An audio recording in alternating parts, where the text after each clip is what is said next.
Salam alaikum Azul, bonsoir.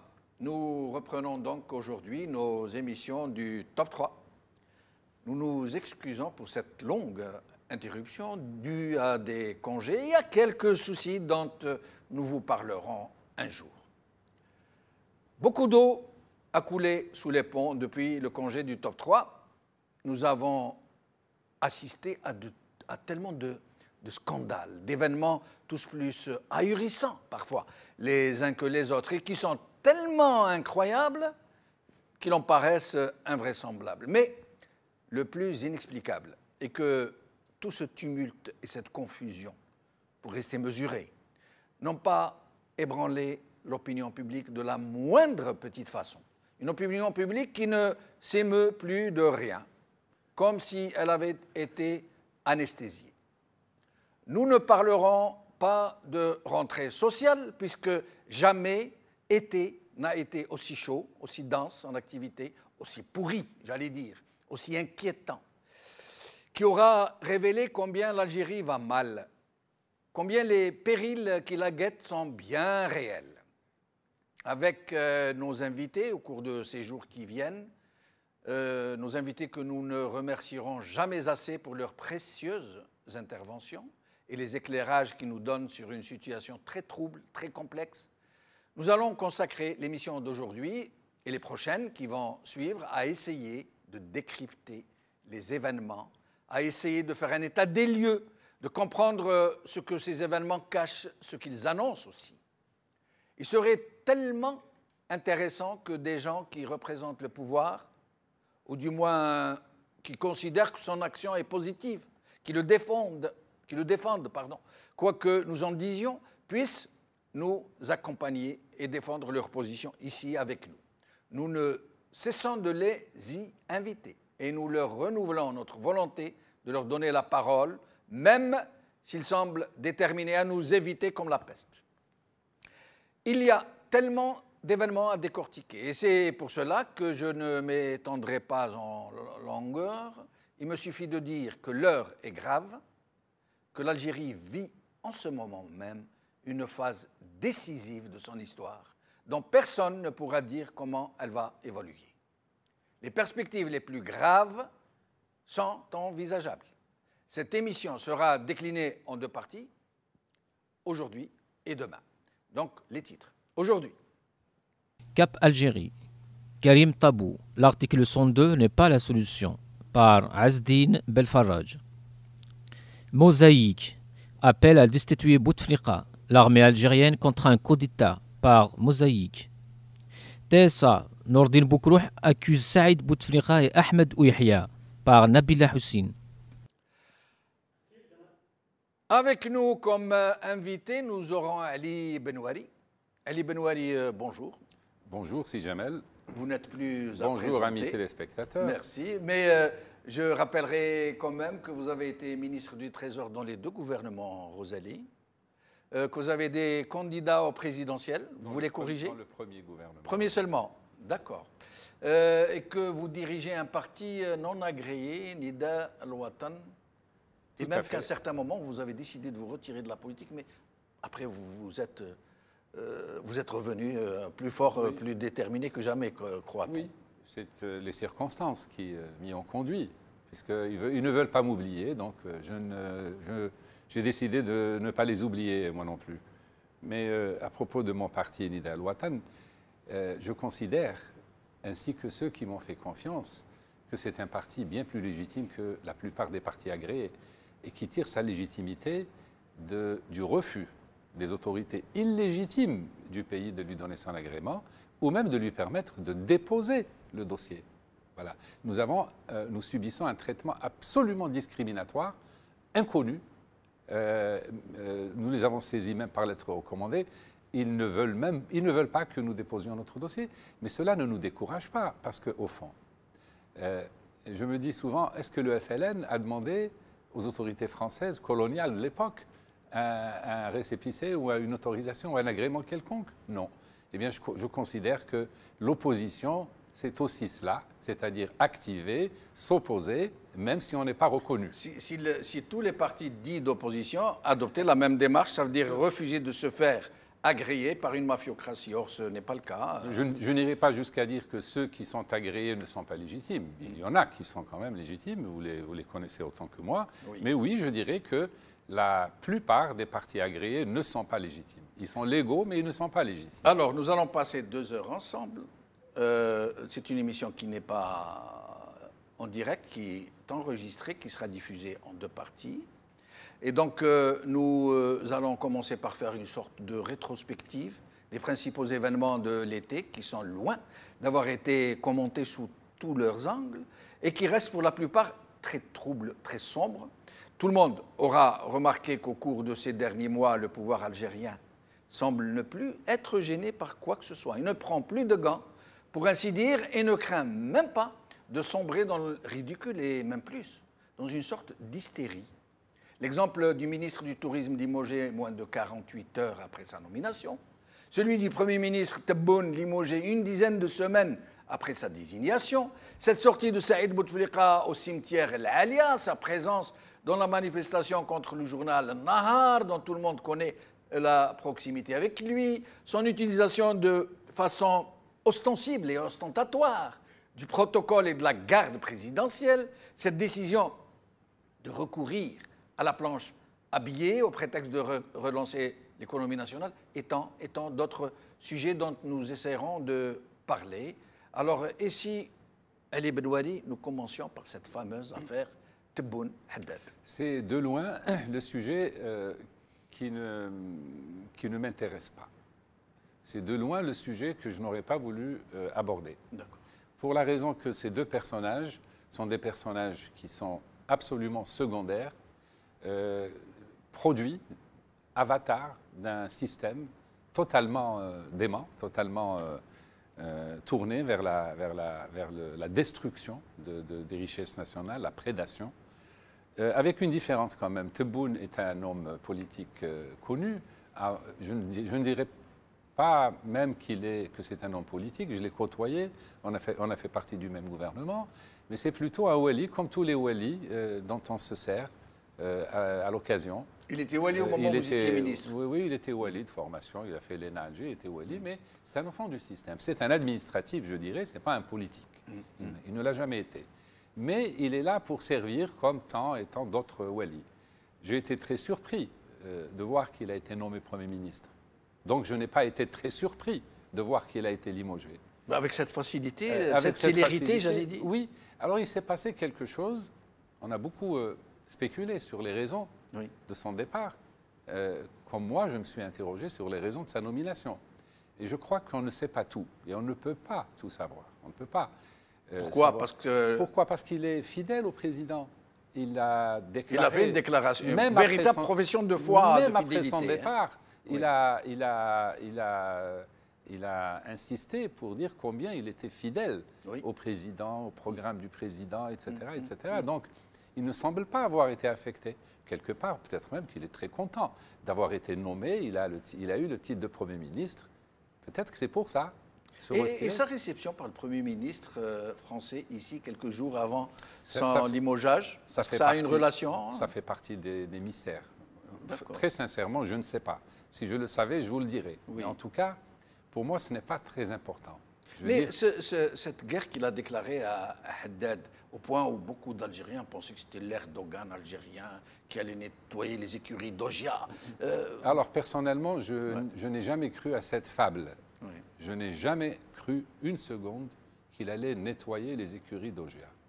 Comment est-ce qu'on l'aurait laissé frapper les principaux soutiens du régime ou les produits du régime, Haddad et tous les autres? Il n'y a pas que Haddad, c'est celui qui apparaît, qu'on voit le plus. Mais ils sont peut-être une dizaine, 2 dizaines. Ceux-là, certains d'entre eux ont été visés, comme Haddad, encore que... Qu'est-ce qui a été reproché à Haddad et à ses semblables? De ne pas finir dans les délais les chantiers publics que l'État leur a confiés, de ne pas avoir été à la hauteur de ce qu'on attendait d'eux. Mais à aucun moment, il n'a été prononcé des accusations graves de détournement ou de choses qui pouvaient les faire inculper. Oui. Donc c'est pour ça que je ne sais pas tout, mais je n'ai jamais cru que...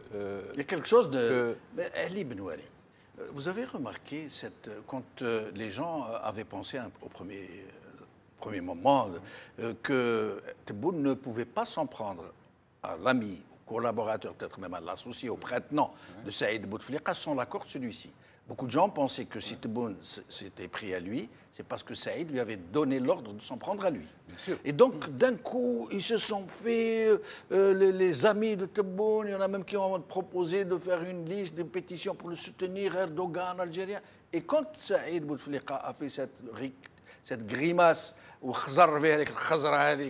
dans le cimetière, tout de suite, ils sont retournés contre lui. C'est incroyable, une telle versatilité.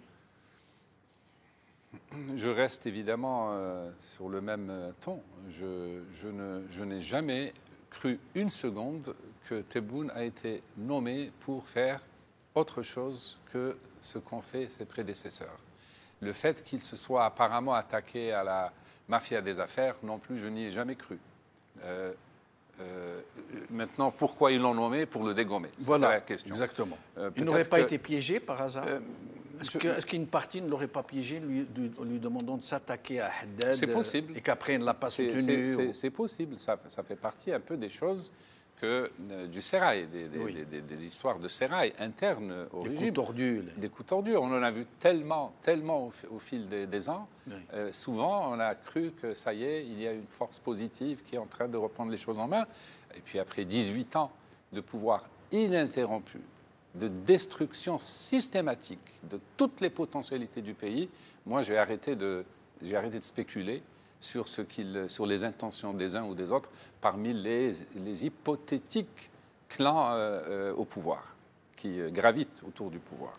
Il y a un sujet, je ne sais pas si vous allez vouloir en parler, parce qu'il est très complexe, très chafouin, c'est celui de la ministre de l'Éducation, Mme Benrabrit, qui est devenue une sorte de totem, de symbole idéologique pour les uns et pour les autres. Oui, oui. Et elle joue sur ça, vraiment sur du velours. Bien sûr. Moi, elle me rappelle d'autres femmes qui ont été nommées au gouvernement après avoir retourné leur veste, comme Khalida Toumi. Ce sont des femmes en général qu'on amène pour le symbole. Pour la diversion. Pour la diversion. On nomme une femme, on lui confie un portefeuille important. On nomme une femme qu'on charge de véhiculer des idées de modernité. Ah tiens, voilà une femme qui a l'air moderne, qui est présente comme une femme moderne et qui a un profil tout à fait acceptable, notamment vis-à-vis des Occidentaux, etc. Donc on dit, voilà, enfin, ce système n'est pas si mauvais que ça, puisqu'il promeut des femmes modernes comme elle. Mais pour moi, ça reste un symbole. Comme Tebboune, d'ailleurs, je ne crois pas une seconde qu'on l'ait chargé ou qu'elle ait la volonté ou le pouvoir de moderniser l'école, ni d'en faire une école moderne, une école à la hauteur des enjeux du pays. Pas plus que l'université. Il est connu maintenant, ce n'est pas du tout une critique mal placée. L'école algérienne, l'université algérienne sont parmi les plus mal classées au monde. Oui. Ils produisent de la médiocrité. Il est manifeste qu'un ministre comme Benrabrit qui l'affirme ne se trompe pas, c'est la vérité. Donc on est tenté de lui donner crédit, de lui faire confiance. Mais a-t-elle les moyens de réformer l'école algérienne? Je ne l'ai jamais cru. Et quand bien même elle voudrait, elle, réformer l'école et prendre des mesures audacieuses, etc., on ne la laisserait pas. Parce que la médiocrité est le ciment de ce régime.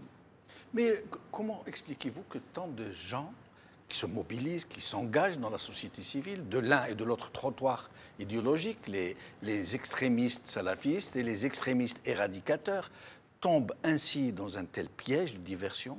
Ils oublient l'école pour ne s'attacher qu'à l'aspect idéologique de Mme Benrabrit. Et elle semble en jouer. Hein. C'est comme cette histoire de la Bismillah dans les manuels scolaires qu'elle a annulés et qui ont suscité une clameur incroyable, les pour et les contre. Et donc tout le monde oublie l'école Et on ne s'attache plus Bien sûr. qu'à Bien ces totems. Bien sûr, ça permet d'éviter de parler des vrais enjeux, des enjeux aussi bien à l'intérieur de l'école algérienne qu'en dehors de l'école, les enjeux économiques, politiques, etc. Ça crée une fixation, ça fait une fixation, un dérivatif utile pour le régime, très utile, parce qu'il affiche une apparence de modernité, il affiche une volonté de défendre une femme qui s'attaque à un système, etc. Mais c'est un débat là aussi qui ne m'intéresse pas. La personne elle-même ne m'intéresse pas, quelles que puissent être ses qualités par ailleurs.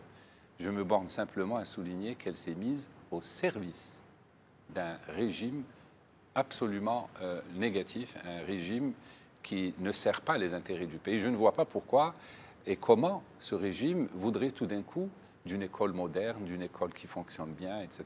Et si elle le voulait, aurait-elle les moyens, avec Pas du tout. l'assèchement des ressources financières Pas du- actuelles, d'aller vers une meilleure école? Justement, non. Justement, non. Non.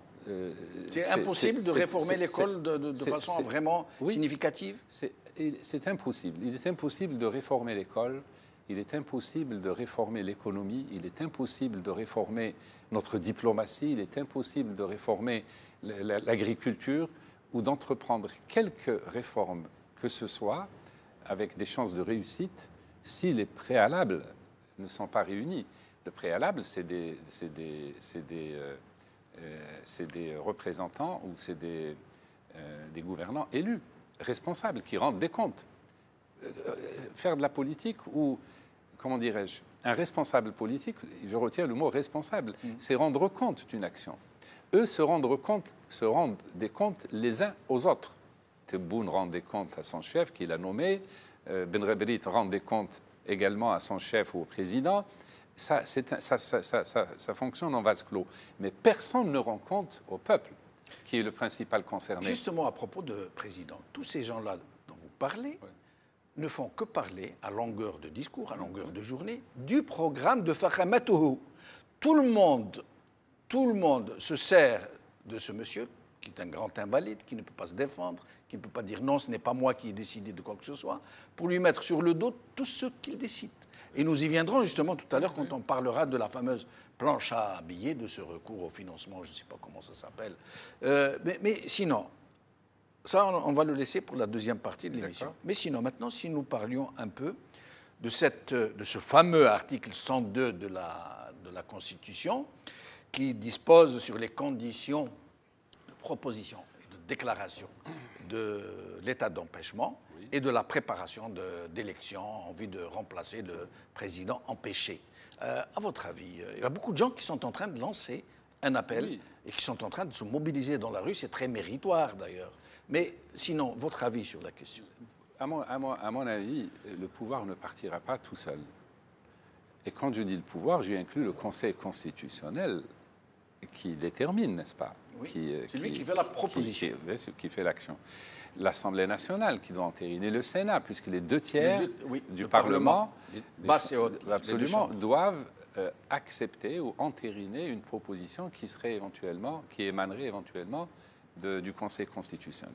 Il est impossible que le Conseil constitutionnel, totalement acquis au président, puisse tourner sa veste et décider de l'empêchement. L'Assemblée nationale également, c'est pas une assemblée démocratiquement élue, c'est une assemblée... Elle doit accepter à deux tiers. Et en plus, elle doit accepter à deux tiers. C'est impossible. Tout cela, voyez-vous... Mais le Conseil constitutionnel, est-ce qu'il n'est pas question d'unanimité dans la proposition? En plus, il faut l'unanimité des membres du Conseil constitutionnel. C'est-à-dire en termes clairs? En termes clairs, 8 sur 8. Ils sont 12 maintenant. Oui. 12 membres du Conseil constitutionnel doivent se mettre d'accord entre eux pour déclarer que le président, pour proposer à l'Assemblée d'examiner donc la destitution. Et si un seul du Conseil constitutionnel ne suit pas ses collègues? Eh bien, la démarche est vouée à l'échec. Elle est annulée. Voyez-vous, c'est pour ça que c'est comme si le pouvoir décidait de s'autodissoudre. Impossible, il ne faut pas rêver. Se suicider. Alors, mais ceux qui lancent cet appel, 102, 102, le fait que ça circule, ça a un intérêt.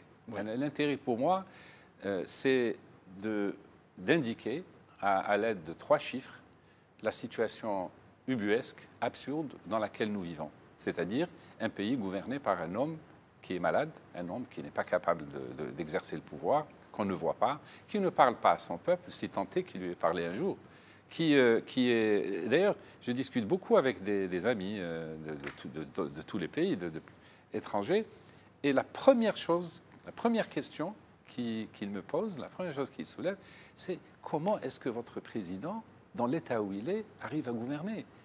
Nous savons qu'il ne gouverne. Qui gouverne à sa place? Le monde entier se pose la même question. Et à votre avis, qui gouverne à sa place? Alors, vous connaissez la réponse. Non, mais dites-la moi. Tout le monde connaît la réponse. C'est son frère. Seulement son frère? Son frère, mais même quand on dit le président de quelque pays que ce soit gouverne, il ne gouverne jamais seul. Oui. Il gouverne soit avec des soutiens politiques dans une démocratie, donc il se concerte, il consulte, et les décisions qu'il est amené à prendre sont toujours le fruit de consultations, voire de compromis.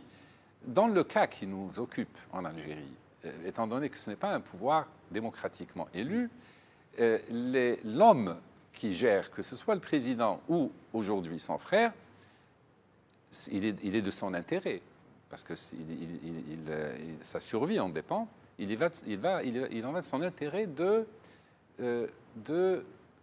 réunir autour de lui une espèce de consensus, de consulter ceux avec lesquels il gouverne. L'armée, j'imagine. L'armée et les hommes d'affaires. N'oubliez pas le poids de l'argent et l'argent sale. Ce régime, contrairement peut-être à tous les régimes qui ont dirigé le pays depuis l'indépendance, a une très forte connotation financière. Mais l'armée, les généraux, principaux généraux, bien sûr, 60 ou 70 qui sont autour de Bouteflika, ils sont aussi riches qu'ils ont de pouvoir. Ça, franchement, là aussi, ce n'est pas seulement la grande muette, c'est l'invisible. Parce que quand on dit un général, il a des affaires, il ne les étale pas, il n'a pas évidemment. de société. Et il n'y a personne pour en parler. Ça reste de la rumeur. Voilà. De la rumeur, on dit... Donc, je préfère parler de l'argent d'une manière générale qui gouverne aujourd'hui le pays. Non seulement c'est une force, c'est devenu une force, mais en plus une force intéressée. C'est un pouvoir par lui-même. Autrement dit, le pouvoir sert ces milieux d'argent qui eux-mêmes servent le pouvoir. Donc le pouvoir est devenu s'est élargi dans le sens, dans un sens malsain, bien sûr, dans un sens plus dangereux, parce que le mélange des genres ne peut pas aider le pays. Quand on prend une loi, une décision quelconque, elle est, dans un pouvoir pareil, analysée sous l'angle des intérêts qu'il sert, et non pas sous l'angle des intérêts de l'intérêt national. C'est cela qui est dangereux. Donc, l'article 102, à mon sens, focaliser sur l'article 102 est intéressant, parce que ça permet de focaliser sur la situation anormale. Sans plus d'utilité. Sans plus d'utilité. Sans plus d'applicabilité. Absolument. Absolument. Pour rester un peu dans ces eaux-là, avant d'arriver justement à la fameuse rumeur qui circule d'appel à un coup d'État, quasiment, ce groupe d'intellectuels qui ont lancé un pavé dans la mare en appelant à des élections anticipées. Ce sont des intellectuels qui se sont exprimés à travers la presse. Anticiper comment? C'est anticonstitutionnel. Pourquoi ne pas recourir à la limite à l'article 102 dont vous parlez? C'est lié. C'est lié. Parce que mais comment anticiper sans sortir du cadre constitutionnel? Oui, mais imaginons que l'aggravation de la situation économique et sociale, imaginez des émeutes de grande ampleur, rappelez-vous, 1988, on a à peu près, dans notre expérience proprement algérienne, 100% algérienne, nous avons des référents. Octobre 1988 est une excellente référence parce que nous savons comment notre peuple, comment notre armée a réagi et peut réagir donc dans une situation pareille. Donc, imaginons que les choses s'aggravent, la situation économique et sociale s'aggrave, et que le pays se retrouve à peu près dans l'état de 1988 où il faut faire quelque chose. À ce moment-là, voyez-vous, le recours à l'article 102 ou des appels à l'application de l'article 102 prennent un sens. L'appel des intellectuels prend un sens. l'appel à l'armée prend un sens, où tout prend un sens, c'est-à-dire, au fond, trouver une solution de sortie de crise. Oui, mais, Une solution de sortie de l'issue, une issue à une situation qui, de toute façon, ne peut pas perdurer au-delà de ce que l'économie ou la stabilité sociale peuvent donner. Aujourd'hui, nous n'avons pas encore, c'est mon point de vue, puisque vous m'interrogez sur l'article 102, oui. l'appel des électuels, l'appel à l'armée. L'armée, on n'est pas encore arrivé, Ouais, on va y arriver. Ouais. Mais l'article 102, à la limite, il reste dans un cadre constitutionnel, même s'il est inapplicable en l'état. Inapplicable, vous l'avez dit. L'appel des intellectuels m'intéresse, pourquoi? Parce qu'il est anticonstitutionnel. Ça veut dire, c'est sortir du cadre de la Constitution. Non, je ne suis pas d'accord avec vous, Oui. Si jamais. La Constitution ne prévoit pas ce genre de cas de figure. Nous sommes dans une situation pareille à celle que nous vivons. Que des intellectuels lancent un appel, ou que l'opposition lance un appel pour le changement, pour le départ de ce régime, on ne peut pas dire que c'est anticonstitutionnel, parce qu'il ne s'appuie pas sur des éléments de la Constitution, proprement dit. Il s'appuie sur le fait que ce gouvernement est illégitime. Et tous, que ce soit ceux qui appellent à l'application de l'article 102, les intellectuels qui appellent à des élections anticipées, tous disent une seule chose: ce régime n'est pas légitime, il faut retourner aux urnes, il faut des élections libres et des élections transparentes. Oui, mais ça reste subjectif en l'occurrence, mais surtout anticonstitutionnel, parce que des élections anticipées ne sont pas prévues par la Constitution. La Constitution prévoit l'application de l'article 102. Oui, mais quand je vous dis que je ne suis pas d'accord avec vous, je m'explique. Vous ne pouvez pas faire référence à la Constitution quand vous êtes en dehors du système, quand vous considérez que ce système est illégitime. Cela signifie que la Constitution est illégitime, que le Parlement est illégitime, que tout ce qui permet au pouvoir de faire vivre les institutions est illégitime. Et donc, la référence, quand on utilise le terme légitimité, la référence ne peut pas être la Constitution. Et dans ce cas, pourquoi ne pas appeler à la révolution? Alors, ceci donc est... Et on en vient à l'armée, au coup d'État, à la portugaise dont on nous parle ces derniers jours. Notre problème en Algérie, c'est le seul problème, à mon sens, c'est comment faire partir ce régime en évitant la violence. C'est nouveau. C'est nouveau. Je vous rappelle que ceux qui ont fait partir des régimes, ceux qui ont fait des révolutions, ont toujours recouru à la violence. Violence, pas forcément à grande échelle. Quand vous appelez des gens à sortir dans la rue, à manifester, forcément, il y a un peu de casse, forcément, il y a de la répression. La répression amène les gens à plus de violence et vous entrez dans un cycle révolutionnaire, ce qu'on appelle un cycle révolutionnaire, dont le résultat est généralement le départ du régime qui est contesté. Pas nécessairement. On a vu en Syrie, par exemple. Oui. Ça a complètement dégénéré, tout un pays détruit. Je dis en général. Oui. Donc l'appel au départ d'un régime non démocratique ne peut pas s'inscrire dans un cadre constitutionnel ou dans le cadre de loi qui existe, puisque par définition, nous ne les reconnaissons pas. C'est-à-dire que eux, d'après vous, la Constitution, leur loi, c'est fait pour eux sur mesure, de façon à se prémunir du peuple, des désirs du peuple, de la souveraineté du peuple, et de garder le pouvoir. Moi, quand je parle à l'armée, par exemple, oui, je ne demande pas à l'armée de s'inscrire dans le cadre constitutionnel qui est que le chef suprême de l'armée, c'est le président. Forcément, si on respecte ce cadre, forcément, l'armée ne bougera pas tant que le dictateur en haut ne lui en donne pas l'ordre. Et comment voulez-vous que le dictateur lui demande de l'aider à partir? Oui. Donc, simplement, c'est le bon sens. Autrement dit, voilà. Donc, en gros, il y a soit l'institution qui l'a ramené et qui va lui dire, qui va le prier gentiment de partir. Ils en ont le pouvoir. puisque ils ont eu le pouvoir. C'est eux qui l'ont ramené. C'est eux qui l'ont C'est eux qui l'ont imposé. Comment Ceux qui l'ont fait remplir un 4e mandat. Comment ils peuvent procéder ne nous intéresse pas à la limite. Parce que quand ils veulent, ils se donnent toujours les moyens. Rappelez-vous Chadli. Oui. On l'a poussé à démissionner. Alors, on l'a démissionné, quand en fait. Quand ils veulent ramener quelqu'un, ils ont les moyens. Ils utilisent leurs moyens. Oui, mais justement... Quand ils veulent faire partir quelqu'un, ils le font partir. Mais qu'est-ce qui nous garantit... Donc, moi, je dis, excusez-moi, je Oui. dis, il y a 2 moyens de faire partir ce régime. Autre que l'application de l'article 102, autre que tous les moyens qui mettent en œuvre le pouvoir lui-même. Ils ne peuvent pas se faire harakiri.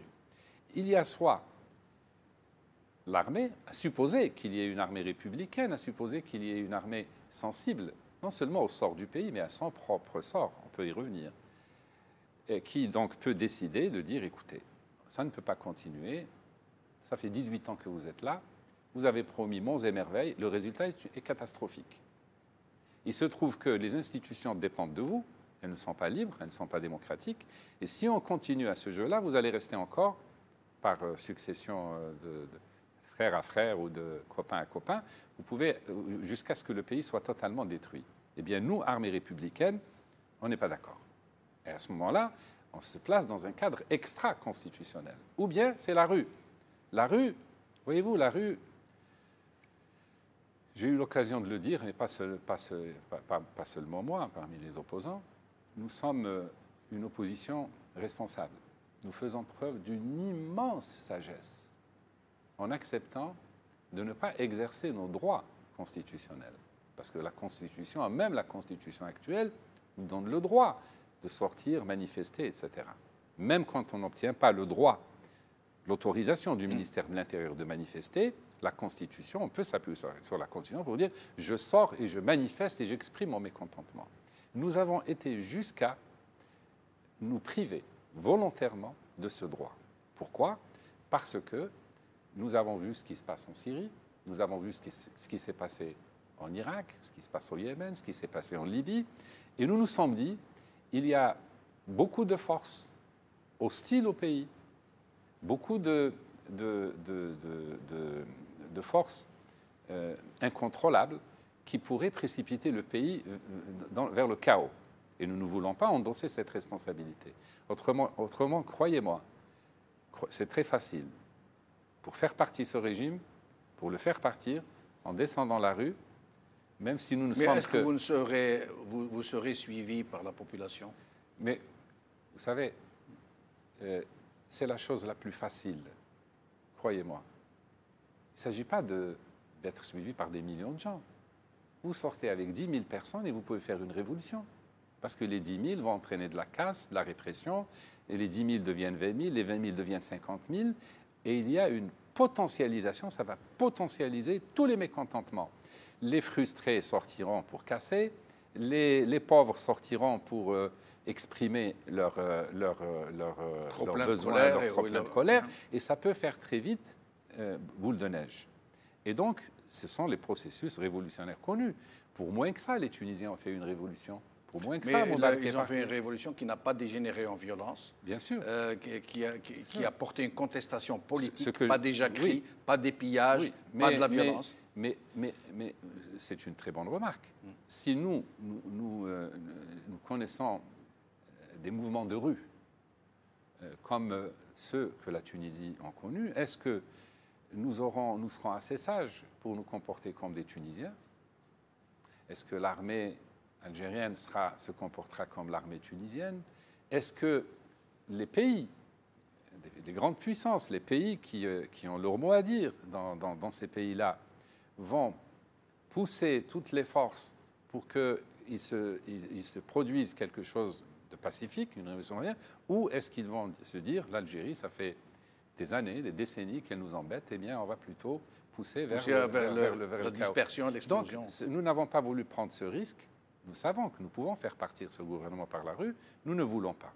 Donc, personnellement, je préfère, pas personnellement, on est tous plus ou moins dans ce cas, c'est de faire prendre conscience aux Algériens des enjeux graves qui les entourent, des conséquences de la perpétuation de ce régime. Voilà, ce régime, s'il persévère, s'il persiste, s'il continue de diriger le pays, voilà où il va nous mener. Je préfère que nous laissions ça à la fin des deux émissions. Oui. Mais sinon, puisque nous arrivons à la fin de la et de première... et de dire à l'armée... Oui, à l'armée, justement. Et de dire à l'armée... L'armée, qu'on veuille le reconnaître ou non, l'armée est partie prenante dans la crise. Et quelle partie prenante? Ça veut dire, ce sont eux qui ont ramené tous les présidents, qui les ont fait partir, qui ont fait des coups d'État depuis 1962 jusqu'à ce jour. Et l'armée algérienne, on ne peut pas dire qu'elle est composée de gens totalement intègres, de gens qui sont fidèles à la République, qui n'ont pas de culture du coup d'État, qui ne s'enrichissent pas, etc. Donc, qu'est-ce qui pourrait vous assurer que cette armée, si demain elle est appelée à chasser le régime actuel, qu'est-ce qui pourrait vous rassurer sur la suite des événements, que cette armée-là ne va pas donner le pouvoir à quelqu'un d'autre qu'elle aura choisi elle-même? Très sincèrement, vous ne me posez pas une colle, mais je me dis simplement une chose d'abord, c'est que nous avons une armée qui est composée de cadres de très très haute valeur à tous les niveaux. Les meilleurs cadres sont pris par l'armée. Donc au moment où nous parlons, ce sont des gens capables d'interpréter, d'écouter, suivre et d'interpréter nos propos. Ce sont des gens qui réfléchissent et ce sont avant tout des citoyens, ce sont des salariés, ce sont des gens qui ne sont pas indifférents à ce qui peut arriver à notre pays. Gardez-vous de penser que seuls les civils s'intéressent au sort du pays. Les militaires s'intéressent au moins autant. Ils s'intéressent au sort du pays. Ils font partie du pouvoir, Ali Benouari. Oui, ils font leur chef du pouvoir. Non, leur chef. Leur chef, tout le haut commandement. Oui, tout le haut commandement. Bien sûr, mais encore, quand vous dites tout le commandement, il faut bien connaître l'armée. L'armée obéit à ses chefs. À chaque échelon, on en réfère à l'échelon supérieur, etc. Donc même quand on constate que les choses ne vont pas, on ne peut pas faire plus que de faire rapport à son chef hiérarchique. Et si le chef, le grand chef, lui, décide que ça ne changera pas, que voulez-vous que les officiers en dessous fassent? Maintenant, il est arrivé deux choses. Soit des coups d'État, où on balaye carrément le chef de l'armée, parce que c'est les officiers libres en Égypte, c'est les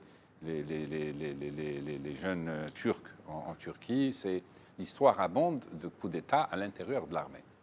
Soit l'armée elle-même, à un moment donné, ressent la nécessité de changer de gouvernance du pays parce que, encore une fois, ils sont impliqués à deux niveaux. Ils sont impliqués personnellement, mais ils sont impliqués au niveau de la responsabilité de l'ordre, d'assurer l'ordre. Parce que si ça ne va pas, qui va descendre dans la rue?